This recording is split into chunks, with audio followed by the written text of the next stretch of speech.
Homework 3.2.4, number 17, 40, and 66. Find the points. 17 says find the points of inflection to test the concavity of the graph of the function f of x equals x times x minus 4 cubed. So first you find the first derivative, which equals 3x times x minus 4 squared plus x minus 4 cubed, or when you distribute, 4x cubed minus 36x squared plus 96x minus 64. Then you use this to find the derivative, the second derivative, 12x squared minus 72x plus 96, which equals 12 times x squared minus 6x plus 8, which when you distribute that and factor it and stuff, you get 12 times x minus 4 times x minus 2. And then you take these right here and you plug them into 0, and you get x equals 4 and x equals 2.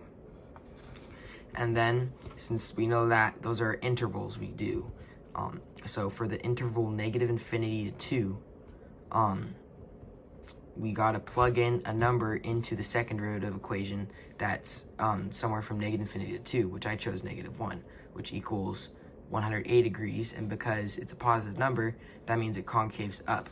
So you plug into here, it's the sign of x is positive. That means it concaves up.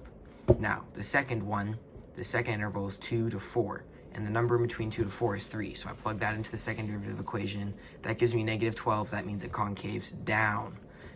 It's negative sign. And the final interval is 4 to infinity, and I chose 5 because that's the next number, and that gives me 36, which is a positive number, which means up.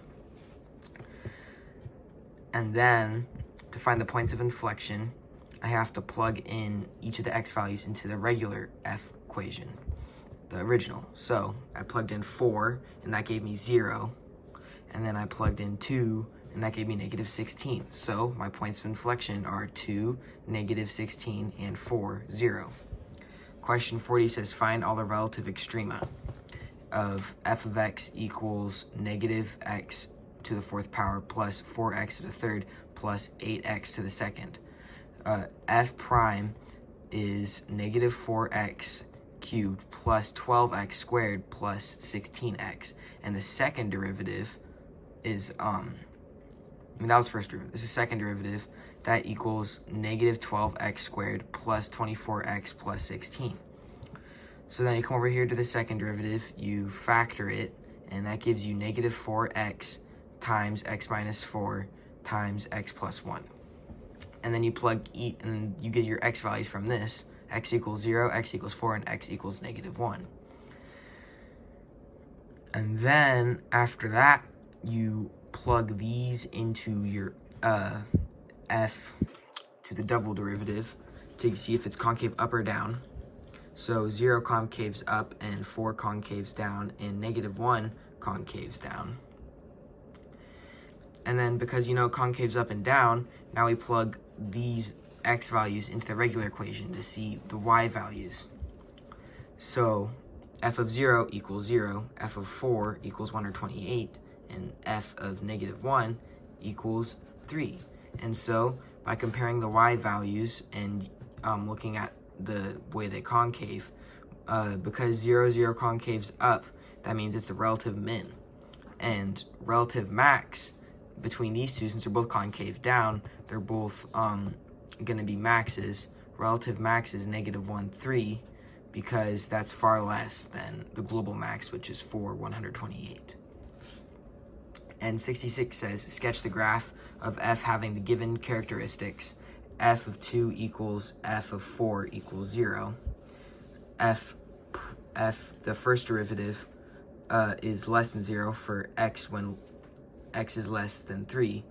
The first derivative of 3 does not exist. The first derivative of x when it's more than 0 for x when it's more than 3, and f to the double derivative when it's less than 0, x cannot equal 3. So the first data tells me that the x-intercepts are at 2 and 4. And the second one tells me that it decreases on infinity to 3. The interval is infinity to 3. And the third one tells me that f3 is an asymptote. And the fourth one tells me that it increases on intervals 3 to infinity. And the last data point tells me that it concaves down from negative infinity to infinity. And so using that data, I can put the asymptote, or like the hole, right there.